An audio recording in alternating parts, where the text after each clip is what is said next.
All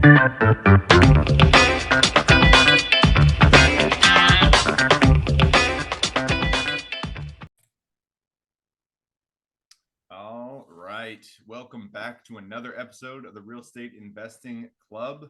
It is Snowmageddon all over the U.S. right now. I am down in California still.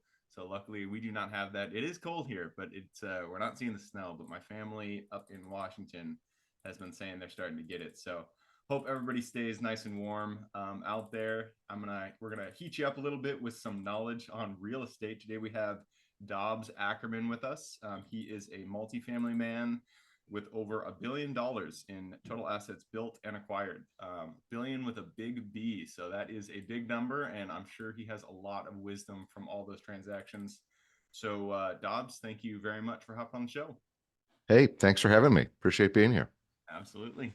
I told you right before we got on here, we like to start with stories. So take us back to the beginning of your story. How'd you get started in real estate? Great. So, company started in about 1938 from my grandfather, built 4-family apartment buildings, would build them, lease them up, sell them to investors, do it over and over and over again. My father got involved in the 60s, and he really started doing all sorts of construction. Started a fairly decent sized construction company, did housing, warehousing, storage facilities, built churches, built car washes, land development. I worked in the company ever since I was about 12, sweeping floors, digging ditches, running heavy equipment. In 1992, when I graduated from college, I came into the business and started working in all facets of real estate and all kinds of these different asset classes. And in about 1998, I came to my father and said, I think we need to concentrate on one thing, and we should pick which one is the best asset class we've been involved in historically. And we believed that to be the apartment industry. It was the lowest risk profile of what we did. We had a good infrastructure for it. And he believed in what I was saying. And in 1998, he not only believed in what I said, he said, well, why don't you just go do it? And he handed the reins over to me, and I started the process of getting out of all the other lines of real estate that we were in, which took about 10 years to do. And then started trying to take what was a 400 unit portfolio of apartments and then start to turn it into a business concentrated on building and buying apartment communities in the Midwest. Very cool. Yeah, I even, you and I were talking about this right before we got on here. I was mentioning like it's really hard in real estate to not get the shiny object syndrome where you're just like, oh, there's this asset class, there's this asset class, there's this strategy, and just bounce around to all these different things. But it sounds like you guys really, or you recognize the value in sticking to one asset, mastering that asset, understanding it through and through, really build vertical integration in that one asset. So it makes a lot of sense. When you made that decision, what were some of the kind of growing pains, I guess, that you guys experienced? One, divesting yourself from all those other assets, and then two, focusing on multifamily. Well, I think your comment on the shiny objects is right on. I mean, anything you can make money on in real estate becomes very attractive. And so trying to be disciplined took 10 years to actually do it. It was really hard. Um, and then the other part, well, I will say that I do think that the business has to follow your personality. Mm, And apartments is a people business. mm. And if you like building a big team, if you like creating an environment, um, I think the business has to follow your personality and the personality of the group that is here. And my executive team, a lot of them have been here for over 25 years. And it fit with the team, the personality of what we were doing in the business around apartments. Yeah. And so we really just started building the systems from historic management and approaches to construction and finance to then build a company around um, apartment acquisition and development. Yeah, yep, that makes sense. You mentioned earlier you chose apartments because you said it had the lowest risk profile. Is that completely based on a demand perspective, or what else? Because I even mentioned this before the podcast. I've thought about buying apartments in the past, but I always get cold feet because I know I've done single family flips, and I know the minute you put a hammer to those walls, there can be something behind the walls that you had no idea, and it could just completely destroy your underwriting. So I know that, like, buying a large multifamily property does have risk. So what do you mean by it had the lowest risk profile?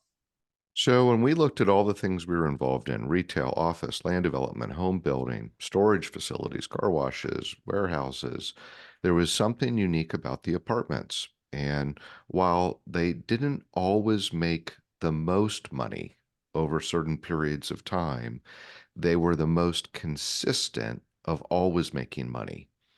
And so we thought from an investment perspective, we originally just did this with our own money. And now in about 2008, we went to using investor money. And then now we build funds and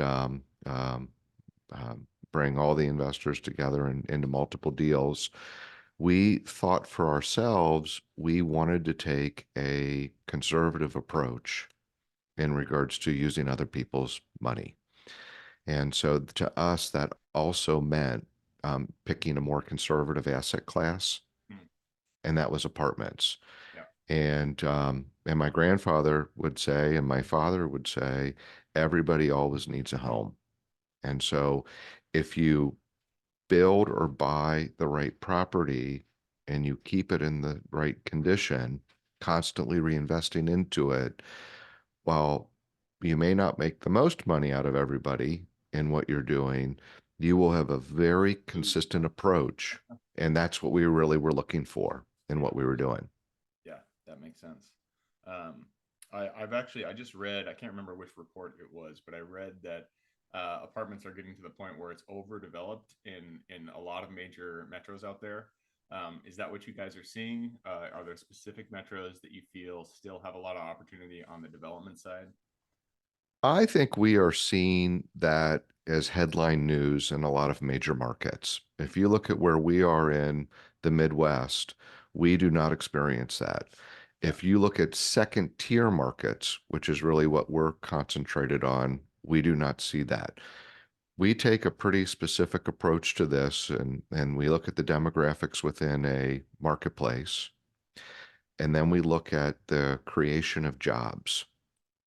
Apartments follow jobs. Mm, And in a lot of markets, we see there's job creation 4 to 1, 5 to 1, 6 to 1 versus new construction of apartments. okay. It's pretty easy to do. If you Yeah. just look at your jobs reports and your demographics, where you want to be in a community, your rent profile, you're able to see how apartments will fare in a market.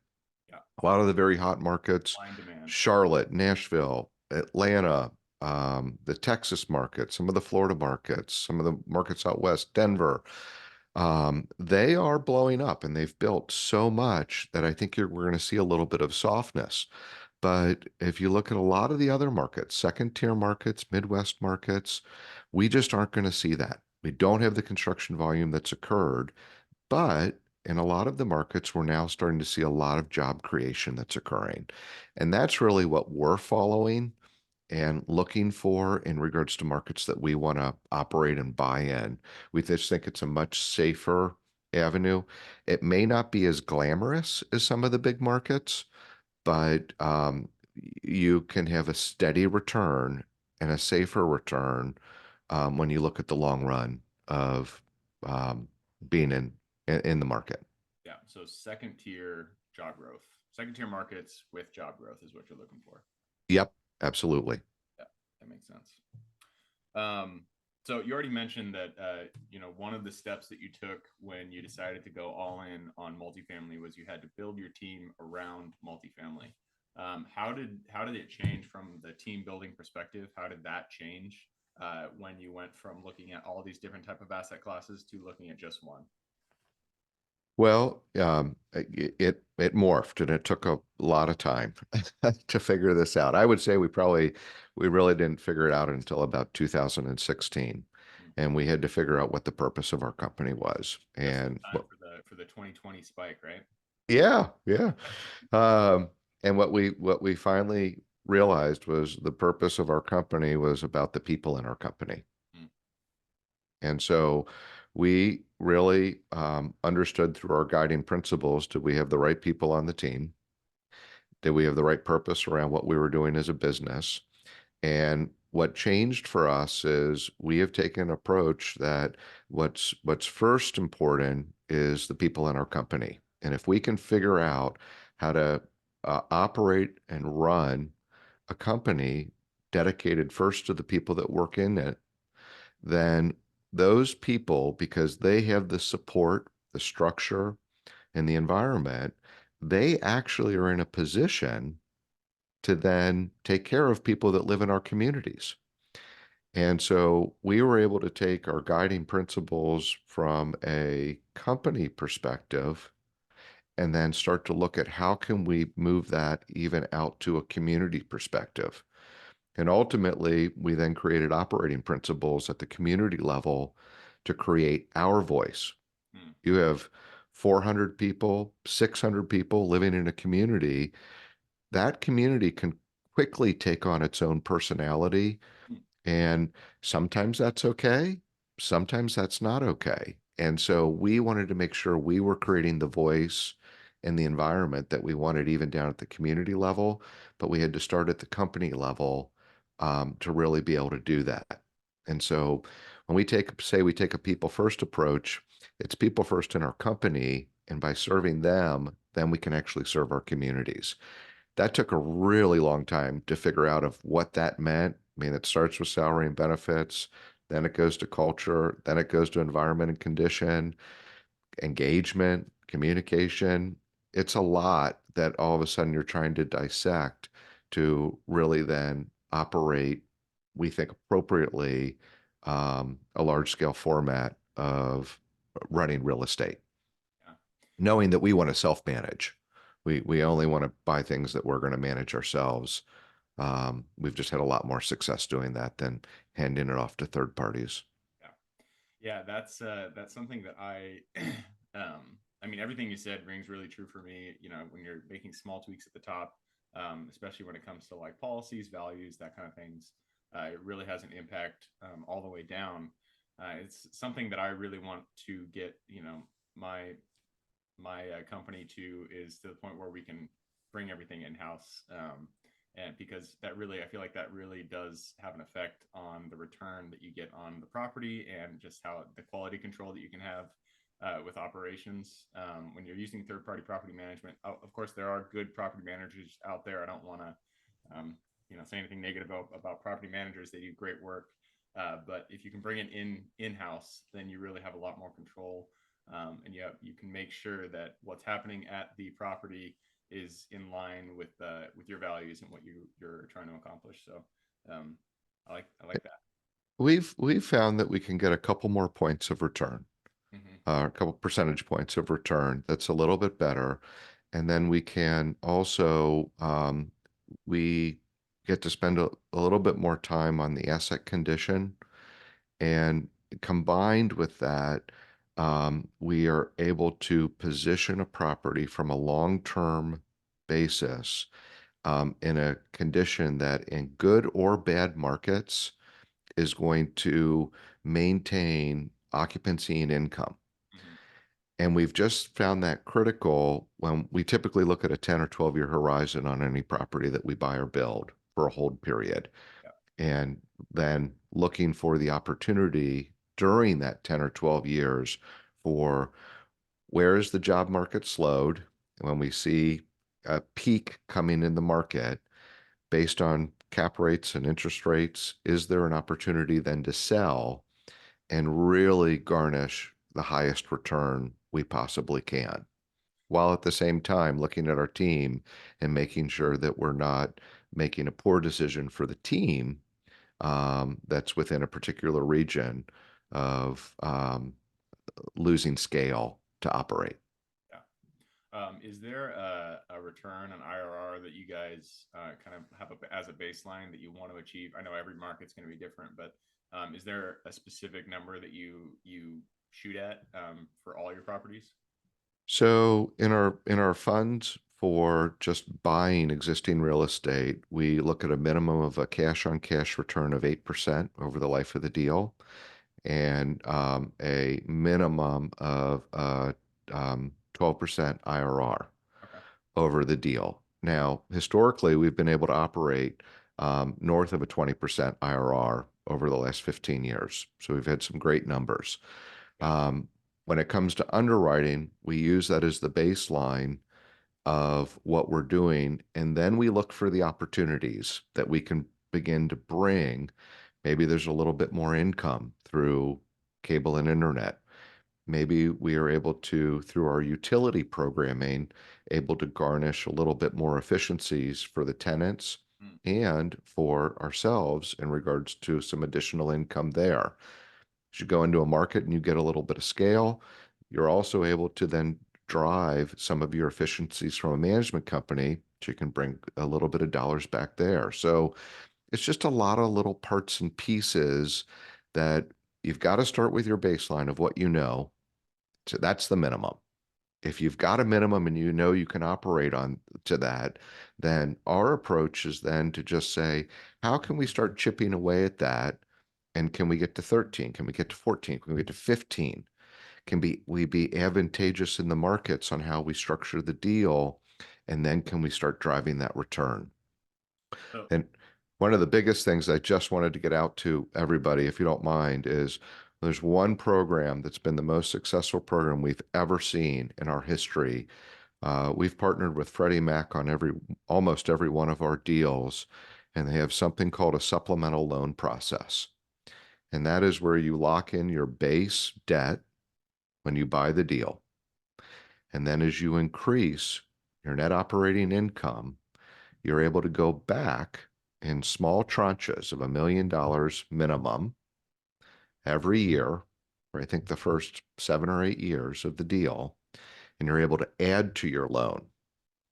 So your original loan is locked and its rates and its term, $10 million, 5%, let's say. and then you get to add each year based on your growth in NOI, never really going outside of your loan to value covenants from the original structure of the deal. Hmm. The key to it at That's the end of the essentially day, a HELOC. I mean, I'm just going to use that word, but you're essentially doing a cash out refi, but you're not refinancing. You're just adding debt onto the existing, agreement that you already have with the bank. that's right. And the key to it for any of the investors out there is we always want risk off the table. And so by returning equity, we want to get that risk off the table of the original equity that's in the deal. Hmm. And so this helps your IRR. Historically, we've been able to return about all our equity within about 5 to 6 years now in Hmm. regards to our structure and our approach. And as we think about investing in real estate, um, it is about the return. Yes, we are a management company. We have all of our goals and our approach there. When you think about an investor, it's about the return. We Yeah. have a job to do. We got to get risk off the table. We've got to create return, and we've got to do it as fast as we can.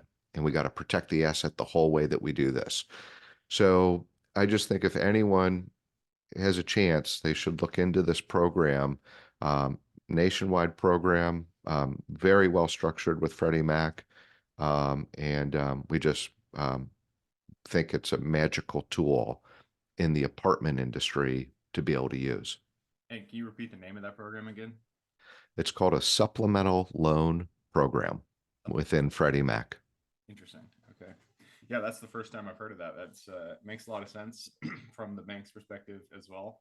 Um, so yeah, it seems like a really good tool that you can use to really augment your return for the investors that are along for the ride. And what you're doing also is, yes, you're giving return to the investors, but you can also take a good portion of those dollars as well and put it back into the property. So you can constantly improve your asset, which in turn constantly puts you in a good position within the market. And when we think about numbers, the average apartment owner invests about $500 per unit per year into their apartment. Oh, interesting. We invest about $1,000 per unit per year into our apartment. And it makes a difference really when you think about your clients because they see that investment and then your turnover ratio lowers. Yep. Biggest cost, Vacancy, yeah, vacancy and turnover. yeah, So how do you try and mitigate that while, by the way, you're improving your asset value the whole way? So simple stuff, that you just get to learn after doing this stuff for a long time that I hope some of your listeners will be able to benefit from. yeah. Yeah, it's those small improvements to your approach that really make the difference, over the long run. So I'm sure that's a unique program. So I'm sure hopefully, people take advantage of that. Sounds like a good one. Um, so we have run through our time. I do have to push us on. Before we do, though, so you mentioned 8% cash on cash and then 12% IRR. Is that just baseline? So you're like no improvements, no value add. That's just what you expect to buy. And then over the course of the 10-year period, you expect an average cash on cash of 8%. So we do bake in the assumption of improvements if we are doing a repositioning. About half of what we buy, we reposition and do about $35,000 per unit on for a reposition. So we do bake that into the assumptions, but it is a baseline. We assume that we are going to hit a minimum of mid-teens returns or our historic returns of over 20% IRRs. That is that's our objective in what we're doing. Very cool. All right, I'm going to take that as an opportunity to move us along to the quick question round. Are you ready? Sure. Let's do it. It starts with books or any form of education. It could be YouTube channels, documentaries, whatever, Netflix shows. I just need two recommendations, one for general life wisdom, one for real estate. Okay. So general life wisdom, I'd go to the International Builder Show. Anybody who hasn't done it, there's a multifamily housing section in it. It's in Las Vegas every year. You're going to see all the products you can ever imagine, and all of the programming that is out there is fantastic. So great thing, great experience to have. I've done it since I've been 8 years old. Would go with my parents, and it's just a fun thing to do, and you learn a lot. Yeah. The second thing is follow the real estate section in the Wall Street Journal. So many people talk about it, and we all get lumped together. Right now, people say the apartment business must be terrible because they read about what's going on in the office world. It's not accurate, but you need that basis. You have to understand what's happening in the global real estate market to understand what's happening in your market. And you have to be able to speak to it. So I've really found that the Wall Street Journal is fantastic in bringing a lot of that voice to the table. And you get it every day. So it's just sort of an easy, fun thing to do that everybody can just get the app and read the articles, and I think probably take a lot on how they want to do it. Yeah. Good recommendations. The International Builders Show, that sounds like a lot of fun. I like conferences. I've been wanting to go to more just because I say this, I've had this conversation with so many people on the podcast that the more engaged you get with the broader community of real estate investing, the more fun it becomes, and also the more connections you make, and the more opportunities that kind of cross your desk. So good recommendation. Also Wall Street Journal. I have a subscription to the New York Times. I've been thinking about switching over to the Wall Street Journal. Might have to take this opportunity to do that. So thank you for those. I'm going to move us on to the next one, and this is for your younger self. So let's go back to the Dobbs back in, let's see, what was that? 1992 when you entered your family business. Go back to him, look him in the eye, give him one piece of advice moving forward. Um, the one piece of advice I would say is it's all going to work out. Like Like we all set a lot of expectations on ourselves and put a lot of pressure on ourselves. And I think if you just get up, go to work, come up with your plan. By the way, write down your goals for yourself, your health, your family, and your work every year. Revisit them every month. Just go through it. Don't make them overwhelming, but just be consistent about it. Then just get up every day and try and go to work. And it's amazing when you do that, how things actually happen. And I think your younger self is always questioning, how am I going to get there? What am I going to do? How am I going to do it? It doesn't matter. Just create the goals, write them down, start doing it. And somehow, some way, magically, it just happens when you dedicate yourself to it. And so you just take the pressure off. Yeah, that's something I still struggle with, if I'm honest. Is just kind of just doing the work and not being so worried about will we actually reach our goal. I feel like that's really good advice, especially when you're younger. I've gotten better. I'm 37 now, so I've gotten better over time. But definitely when I was in my early 20s, I was like, go, go, go. I have to get there right now, or else the world's going to collapse. So good advice. Moves us to the next question. This is about the US. It's a big place. There is a lot of opportunity out there. So give me one metro, one single city area that you're most excited about investing in today. Columbus, Ohio. And so we're in Cincinnati. We do a lot of work up in Columbus. The growth of business in Columbus is phenomenal. They call it the Intel effect right now. Intel, Google, Oh yeah, they're Facebook, out there. Yeah. they're all building. And I think this is going to happen in other places in the Midwest, Indianapolis, Cincinnati. But these are very affordable markets to be in. There's a lot of job growth when we look at what's going to happen. There's a lot of resources and tax benefits for being in these areas. And I think we're going to see a big push in the Midwest or really any of these intercoastal cities that are more working towns, but unbelievable lifestyles. I mean, not expensive, can do everything you want, low stress, and because it operates like that, then you can have fun and travel and build a great family and environment and really do anything you want.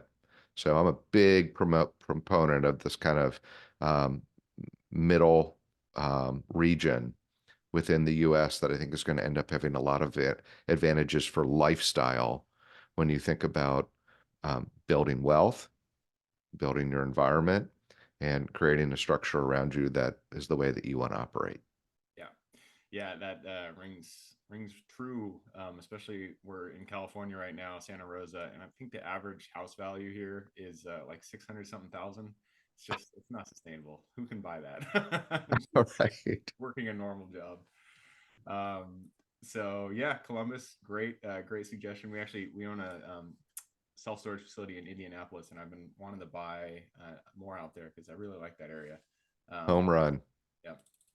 All right, next question is about finding the deal. It all starts with getting in contact with the seller and writing up that purchase agreement. So, what is your favorite way to generate leads and find new deals? We do it two ways. We do it direct.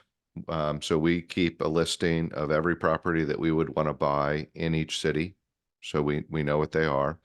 And then we reach out to them. We're a known quantity in our region. So we get an opportunity a lot of times to have a conversation. And then the other 50% we do with brokers. And you have to have a relationship with the broker. We get a lot of deals because we know the brokers. They know how we're going to perform, and we're a known quantity in regards to delivering. And so I think it's not only the contact, but you have to deliver on what you're going to say you're going to do, and you have to be at or better than market. And so what I mean by that is, when you sign up a deal, you got to get the contract done within a week or two. Mm, You've got to get your due diligence done within 2 weeks after that. You have to have your 2 weeks. Wow, financing. that's You quick. have to have your financing running a parallel path, and you have to close in 60 or 90 days. Yeah. And you got to have your equity already sitting there. So I think it's being extremely prepared and being able to act and follow up and do exactly what you say you're going to do for the seller, to have the confidence in you as a buyer. Yeah. And a lot of times I would tell you, we're not the high price, but we are known, we might be right there, right close at it, but they know we're going to close. They know we're going to follow our path. The seller knows it and the broker knows it. And there's a confidence that this is going to close. And by the way, they have to close. Like, the sellers have to have these properties close or they create a lot of ripple effects for everyone down the line.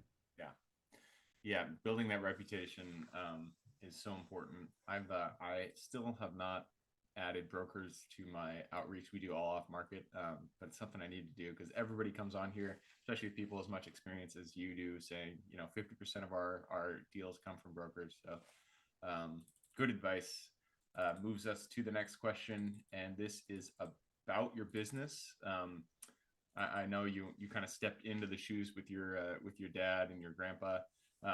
Let's consider if you were to just completely walk away from everything and start your own business, completely new, fresh, just you and a pad and paper, maybe a computer.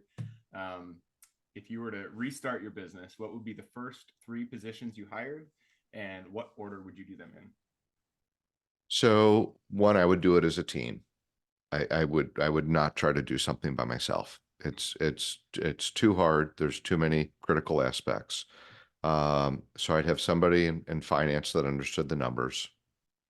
I'd have somebody in operations that understood how to run and maintain a property in the right way. And I'd have somebody dedicated on acquisitions. It's a full-time, doesn't matter at what scale. If you're buying a couple houses a year, it's a dedicated approach in each one of those areas that are critical. Have to know how to operate, have to know how to finance it the right way, and you have to know how to find the deals. And so I would really start with that, but I do it as a group, Mm, which I know that can seem hard to bring on partners, but each piece of this has its specialty. yeah, And I think that's what's critical in our business. It's not a complicated business, but there's so many parts and pieces to it that you realize that you're just not going to be an expert in it all at any time. You have to find the experts in those parts and pieces, put them together. The scale of it will find its success. And this is one of the one businesses in the world. There's plenty of money to go around. You'll never have to worry about that. That's not the problem. It's making sure that you've got the right team that you've put in place to do this the right way. yeah. Yeah, I feel like that's finance, ops, acquisitions. That is the perfect trio of partners to start a venture. Um, it is difficult to find good partners out there. I will say that, but when you find them, you got to hold on to them and go on the ride together. All right, next question is I lost my spot, so give me a second. Biggest lessons learned. Not every deal that we go into goes the way we expect it. A lot of times a wrench is thrown into the system and deal goes a little bit sideways. So, what is one deal that went away that you did not expect, and what was the lesson that you pulled from it? So the biggest lesson learned is time really matters. We do a lot of um, improvements at our properties. And so we'll buy a deal and then we'll go through and redo the kitchens and baths, electrical, plumbing, and we'll reposition the asset.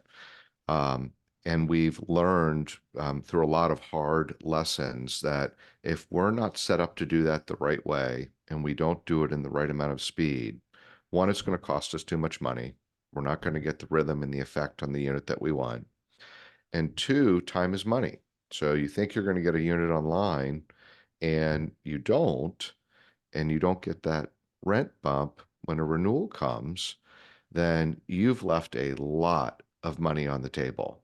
And real estate is, in this case, when you're looking at that operating income, when you didn't get that dollar in that month, that's gone forever.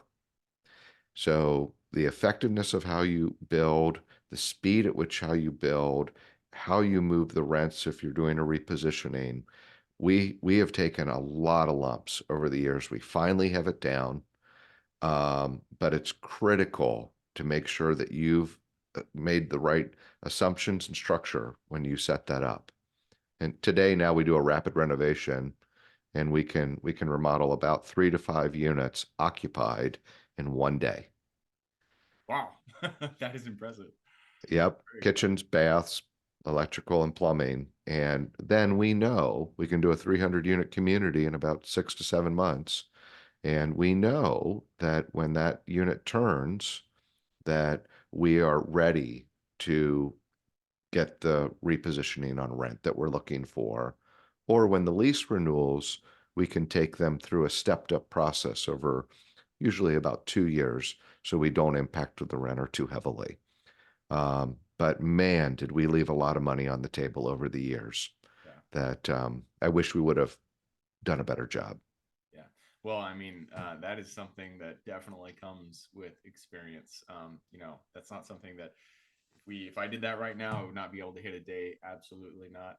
So that is quite a feat to be able to do. And, time is money. Absolutely. And now that you guys are there, you guys have definitely a competitive advantage, over the competition. So, I'm going to move us on to the second to last question. This is about your strengths. We're all gifted with gifts that we uniquely provide this world. So, what is your Superman strength? Well, I would say it's communication and care. What's your purpose? My purpose is to make a positive impact on the people around me. And so, can you connect that to a business that you're doing? And can you make a difference in somebody else's life? And what's been so surprising to me is somehow when you concentrate on somebody else's well-being and success, how in turn that comes back to you tenfold. And so I would just say for all your listeners, man, spend time on other people and what you can do for them. And somehow, some way, that is going to reap 10 times the rewards um, back to yourself. And it's a lot of fun. It's a mission. And so I feel like that's my superpower strength, although it's just not that hard. So it feels kind of silly to say, but I think, probably caring for others is the key to having success Yeah. long term, Yeah. Yeah. And you it's, know. it's almost counterintuitive. But giving to others really does give you, the most, even though that's not the goal you're trying to give to others, but it just works out that, the boomerang effect just comes right back to you. So that is a good strength to have. And that leads us to the last question. This is for the listeners. I'm sure people want to reach out, get in contact with you. What is the best way for them to do that? And what can they expect when they do reach out? So AckermannGroup.com is our website. Ackermann's with two N's. My email is Dobbs, Dobbs, at AckermannGroup.com. I'm happy to take any email and provide any advice that I can. I'm a huge proponent of the real estate market, particularly apartments. We don't have enough people in it. We need more people in it. And I think anyone who's interested in getting involved in real estate, it is a great business to be connected to. So encourage anyone to reach out to me, and I'd be happy to um, shed any light on that I can that may help you. Perfect. So that's AckermannGroup.com, ACKERMANN group.com. I'll put that link in the show notes. So if you guys want to reach out to Dobbs, just click the little more in the description. It'll pull down that full description, and in there you can find his links. All right, Dobbs, that wraps it up. I appreciate you hopping on the show and sharing your wisdom. Hey, thanks so much. Appreciate you having me. Absolutely. For everybody who's here with us today, thank you guys for showing up. You are the reason we do this. So if you guys have any questions whatsoever, reach out to me, Gabe, therealestateinvestingclub.com. If you guys want to support the show, just give us a like, subscribe, share, all that jazz. Other than that, I hope you guys have a great week. Keep rocking real estate, and I look forward to seeing you on the next episode.